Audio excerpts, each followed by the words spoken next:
So I have one redhead in here today who I'm taking care of. But tomorrow there's another redhead coming over with freckles. And every now and then, when there's a bit of a special occasion, I think it's nice to celebrate that with flowers. I haven't actually had flowers in here for quite some time, and the weather is changing, it's getting warmer, spring is coming, and I thought, you know, I'm going to kind of go all out and make a really nice flower arrangement. John Singer Sargent, my favorite painter, he said something once about if you want to really learn how to use color when painting, paint flowers. And that was in my head yesterday when I went down to 28th Street, the flower district, to buy flowers. I got up early, I took the subway down because it was raining, and I just looked. I looked for about an hour, and after an hour of looking at everything, I chose what I was going to use for this arrangement. So I've talked about this before. I've done this before. This isn't new, but it never hurts to show you yet again another flower arrangement because they're all different. What I always do when I'm starting out kind of an elaborate arrangement is I find a star, like one of the flowers that's going to be the main focal point of the arrangement. So when I looked around yesterday, there was one where as soon as I saw it, I was like, this is the star of the show. And they're these right here. These are kind of like in season now, Hellébore. And in this part of the country on the East Coast, it's about now that the hellebores come up out of the ground and bloom. And this looks like it looks unreal. Like it doesn't look like a real, it looks artificial. But they sure are real. And these hellebore come in a few different colors. Green, there's sort of a rusty color. And then this one, when I saw these, I thought this is going to be the center point of the flower arrangement because of this variation. So once I had these in my hand, I walked around and I picked other things that would really work around the hellebore. The next thing that I picked after these were these Ranunculus. And if I hold them side by side, you can see it's just very clear that the color of the Ranunculus here is the same color that's on the petal in here. And then I did the same thing, but I did the opposite. So I said, okay, I have this center color. Can I find a flower that has this sort of creamy, chartreusey green color? And I found these tulips. And I put them side by side and I thought, oh, that's perfect. And then I wanted to find a flower that was sort of a transition between the purple to this creamy green. And yet again, because I was in the flower district where they have everything, I found another thing that was seasonal. Now, all of you that have yards that live sort of rurally, you can walk around and probably find this in a month or so, lilacs. So this bunch was $18. It's a crime when I know there are people out there that could just go outside and cut them. And they smell incredible. They bring back memories of childhood because we had these growing in the backyard. But do you see the color? So what I really want to show you about these lilacs is there were two varieties available yesterday. There was this sort of the traditional purple, and then there were these. And I was so undecided, but when I picked these up, and you have to pick the stuff up and really look at it all around. There's this sort of pinky, purpley color, even in the stem here. The stem, you can see where it's purple. And that transitions over into creams and greens. This truly was the perfect thing to bridge the gap between the purple and the creamy green. And the last flower that I pulled was something that was sort of not a part of this color scheme directly, but there were just elements of it. So I pulled another Ranunculus that was this sort of peachy, rusty color, but in the very center, there are elements of this color. All this stuff, I am not going to take credit for it. I learned from my friend Mikey Putnam, who is an incredible florist. We became friends because I was obsessed with his work, and we met, and I told him how much I loved what he did, and I just keep learning from Mikey. So let's start arranging. What you need first is some coated chicken wire. And this stuff it's the metal chicken wire, but it's been dipped in a coating so that it won't rust. And it enables you to create a structure in which you can place the stems so they're not going to move. So I'm going to cut a piece of this. You don't need a lot of it. Like this little roll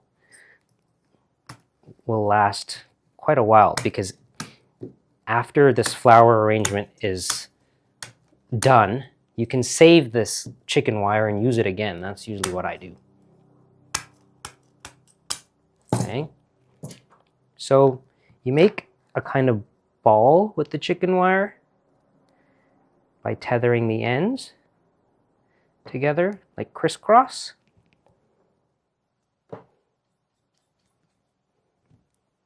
There. That's better. Now I'm going to kind of squish this and put this in here. Okay? And you want some of the chicken wire to actually project above the top of the vase, because it'll enable you to place stems in horizontally for a very dramatic effect. If it's flush with the vase, it limits the amount of height that you can have from the arrangement and the angles of where the stems are going. So this is projecting out a little bit. I also pulled these out to show you, like, what I do is I actually take out all my vases when I'm going to make an arrangement, and I look at the flowers and I look at the vases, and I kind of decide on the spot which one I'm going to use. I think I have enough flowers to make 2 arrangements. So I'm going to actually make a small one in here, I think. Yeah. Okay. Just needed some water. So I've mixed the flower food into some just slightly warm water. If the water is warm, when the stems go in after they're freshly cut, the blooms will open faster. If the water is cool, they will not open as quickly. If the environment is cool, the flowers won't open as quickly. But if it's warm, they will open up. So you can kind of control that. I bought these flowers yesterday. I did not want them to open up like a lot. I didn't want these tulips to be fully open this morning. So I actually put them in the bathroom, opened the window because it was fairly cool last night, and I shut the door. So it was kind of like a little bit of a refrigerator. You can manipulate the flowers by doing things like that. Okay, the next thing we need to do is tape down this form so that it's not moving around in here. And the tape I'm using is this really wonderful, again, this is something that Mikey showed me. It's floral tape. It's actually called Oasis tape. It's waterproof. The stickiness does not diminish when it gets wet. This is the package right here. It's a 1/4 inch waterproof tape, a floral waterproof tape. There's something called floral tape, which is different. It's very thin and it stretches. This stuff, you can see. So we're gonna tape this down with an X. Okay. Like this. There. It's nice and secure.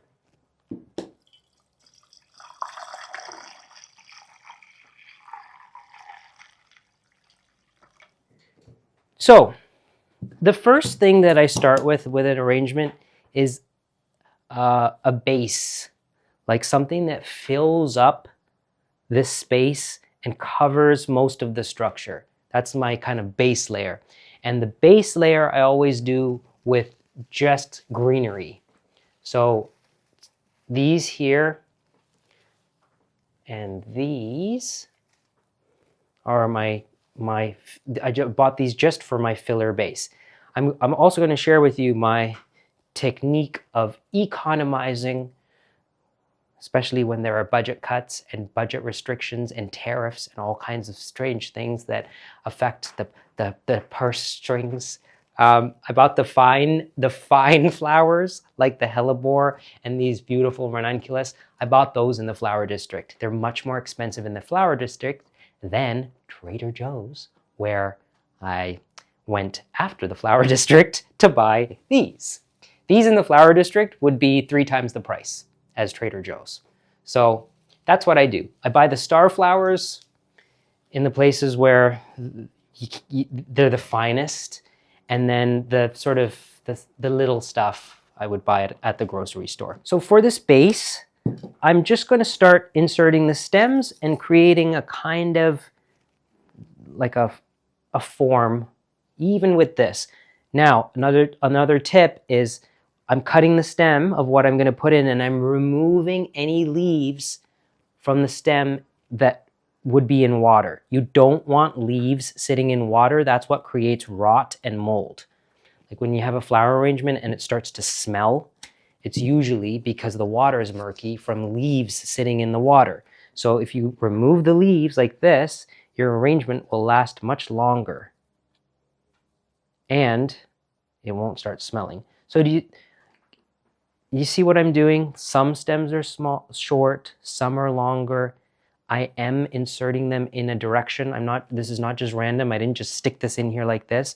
I looked at how this was forming and falling. It's moving this way, and I'm putting it like this so that it's going like this.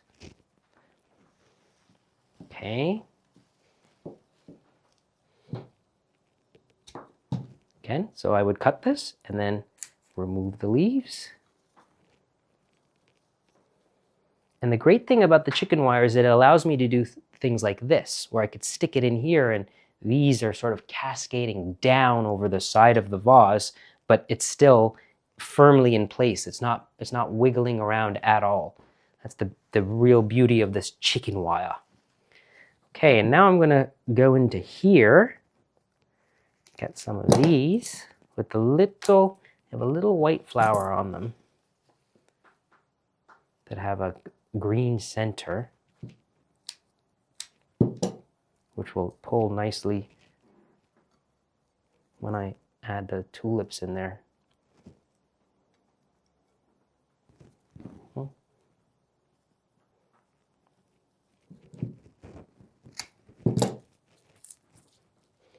Another little tip is what I do is, like, when I buy the flowers and there's paper or there's plastic around the flowers, I put it on the floor so that I can just go like this, like, so that I could just, anything that I want to get rid of, I could just dump on the floor, and then I wrap that up at the end and throw that out.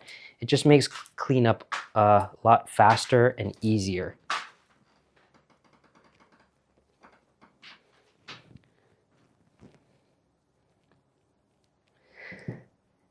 It really has been so long since I've done this. Like, I think the last flower arrangement I made was in the summer. And this is what kind of happens with me. I go through these phases where, I'm just going to admit it, I just can't be bothered. Like, there were a couple of times where I thought, oh, I haven't had flowers in here in a long time. I should get flowers.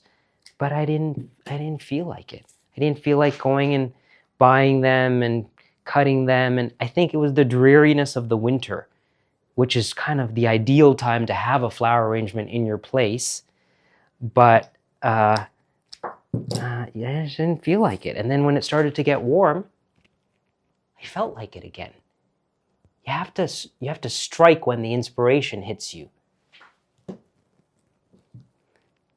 If you force yourself to do these things when you don't really want to do them, I find they don't really work.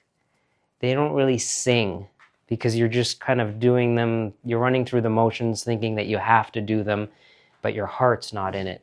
So I just have kind of learned to listen to that. Like, don't do it if you don't really want to do it.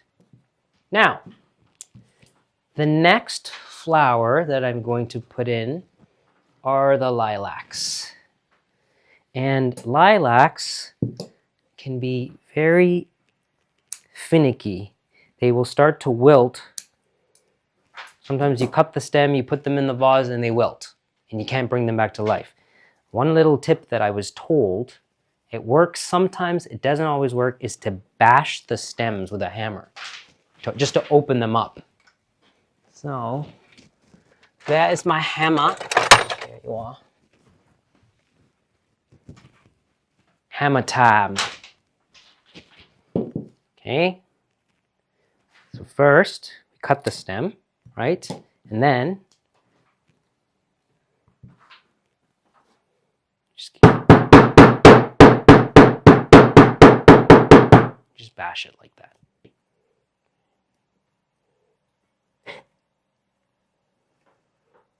The dog raised his head. He's like, what's going on? What's that banging? There.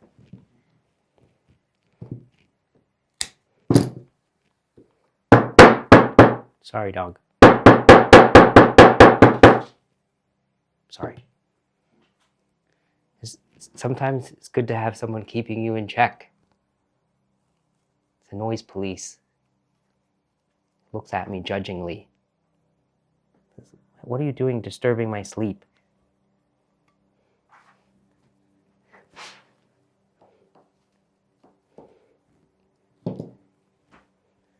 It already looks great.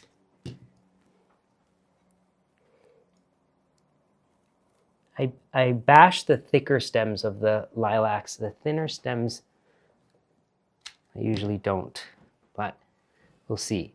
What I'm going to do is because I'm doing fresh cuts to these lilacs, and see like this? This is all wilted.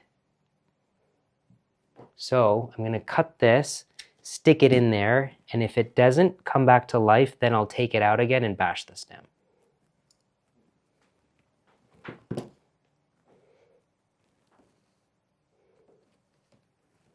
Oh, they smell so nice. Sorry, dog. It's okay. Oh, disturbed. I disturbed him asleep. Okay, I'm also thinking about form here. So I have the lilacs sort of going all around here. One's pointing this way, one's pointing this way. I do want some of them to kind of stick up. Because these stems are long, I'm going to play with that and add some height to the arrangement with these long stems. Okay.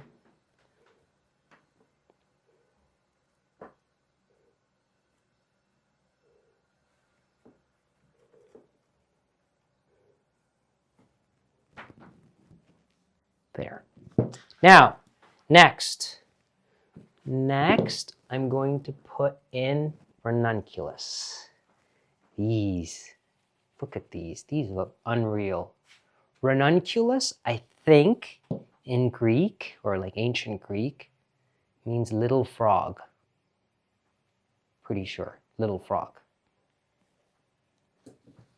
Or in Latin, the U-L-U-S part is diminutive, I think. Ranunculus. Oh, these are just, look at, just looking at that, I mean, in person, make you happy. It makes you smile. So now I'm actually really looking for the places to insert this.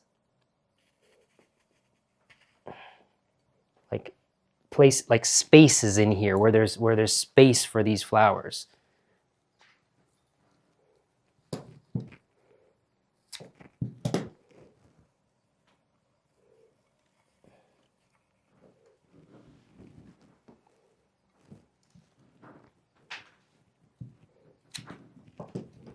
And I'm working all around, not just on one side. I'm moving the whole thing around, looking at it from every side.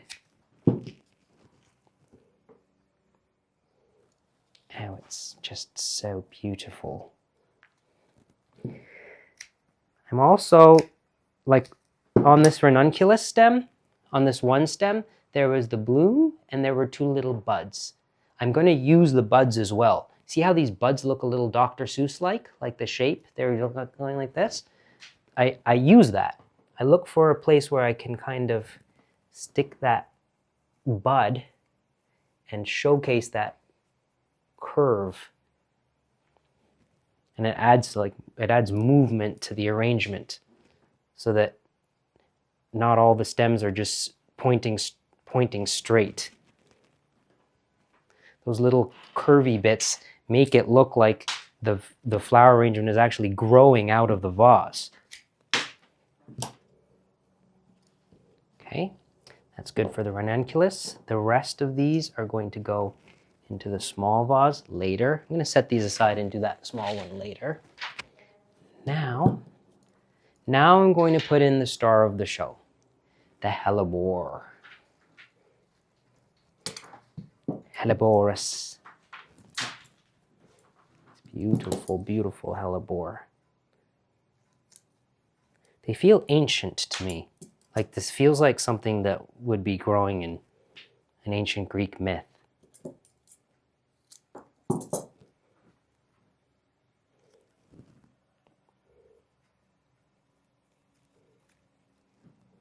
Oh, you smell too.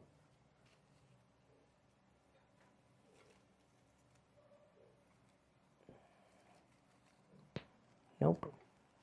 So this is interesting because I want to see the bloom, and it's growing in a way that makes that difficult, the angle. So maybe I don't use that stem.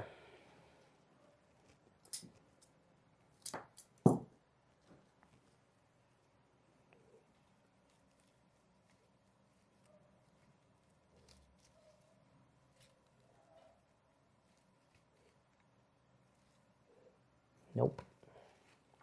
Nope, nope, nope, nope, nope, nope, nope.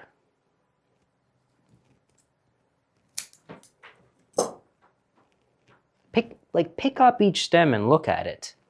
The way this is growing is very different from how these are growing. And just because you cut it and you stuck it in there, it doesn't mean that it's good. So don't settle. Like, put it in and look at it, and if it's not singing or adding to this, where everything looks better, if it's detracting from it, if it's sitting right up against these ranunculus like this, that's not doing this any good, or it's not doing this any good. These things need kind of space around them to sing. There. I'm getting closer to finding a place for this. Like that. That works.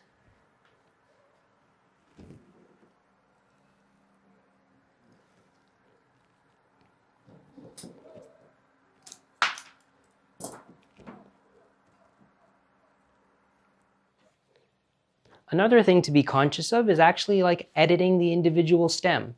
Just because you picked it up like this and you're ready to place it in, it doesn't mean that you have to settle for this. Like when I'm looking at this, I might not actually want this flower up here, so you can cut this flower off. Or I might not want these leaves on here. Maybe these leaves are too distracting for everything else. So I might take these leaves off. And often removing leaves from the flower stem is really beneficial to the overall arrangement because it allows you to have more space for the blooms.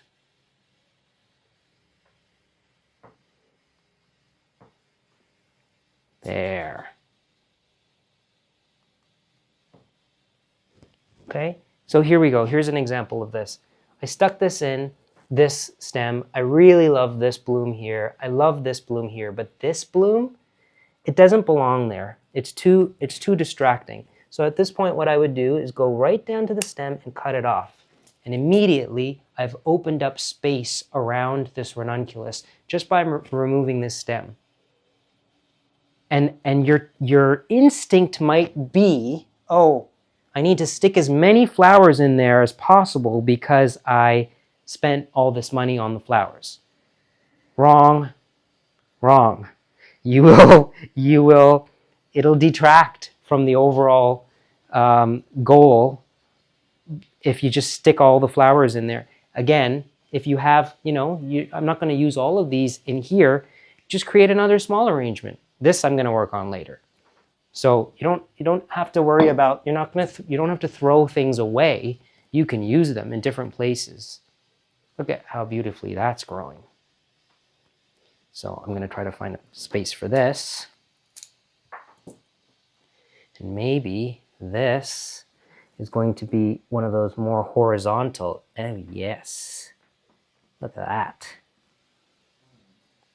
So look how, because the chicken wire was protruding up above the top of the vase, it really helped me insert this stem like that. Okay, I'm not going to go overboard with the hellebore. I'm going to save you guys for the baby. Now, tulips. And tulips are a great flower for adding movement in the arrangement. Mikey actually showed me you can manipulate the stem by bending it. This one's already bending, so I don't have to do anything to it, but see that droop? We can work with that droop.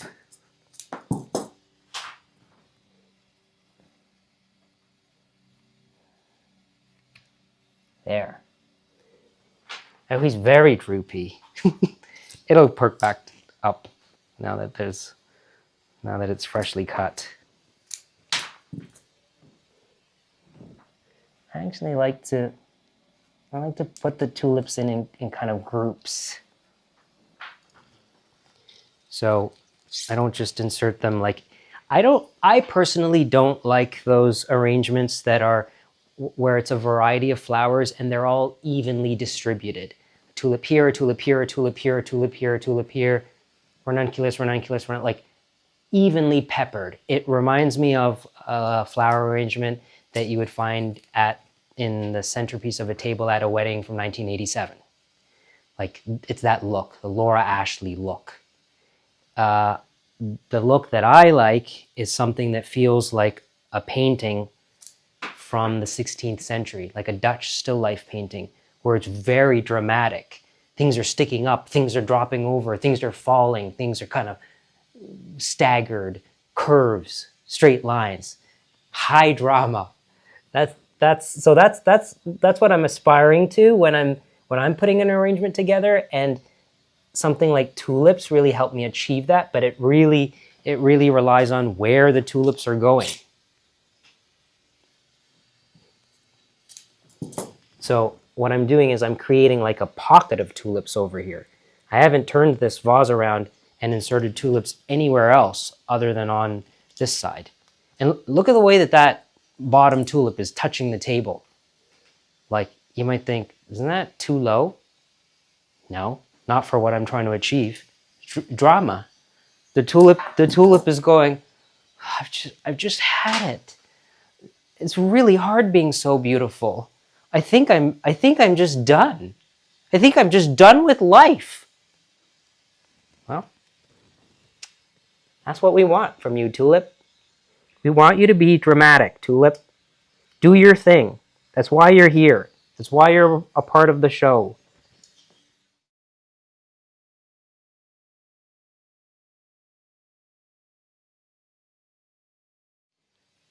They're all like, look at all of them. They're like, oh, you're going, we're going to follow. We're going to follow in your sorrow. Catch, oh catch the transient hour, improve each moment as it flies. Life's a short summer, man's a flower. He dies. Alas, how soon he dies. Okay, we're getting to the point where there's like not a lot of room in here for stems, but that's okay. Keep going. I like I like the one tulip side. Oh, it's very good. Last is an accent of these rusty colored Ranunculus. Another variety. So this is also Ranunculus, but look how different it is than this one. These have these very rigid, stiff, thick stems, and these have these languid, droopy, weed-like stems, which are fantastic. So, again, I'm going to play with this. Find the places to showcase that. Like, look at this shape. Just the way it's moving. It's going like this. It's going. And again, this is the thing you highlight by where in the vase it's going.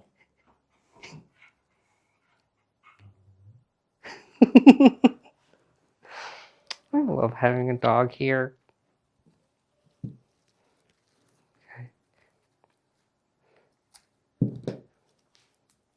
Ow. Okay. We're almost there. I think I'm done. Let's see what it looks like.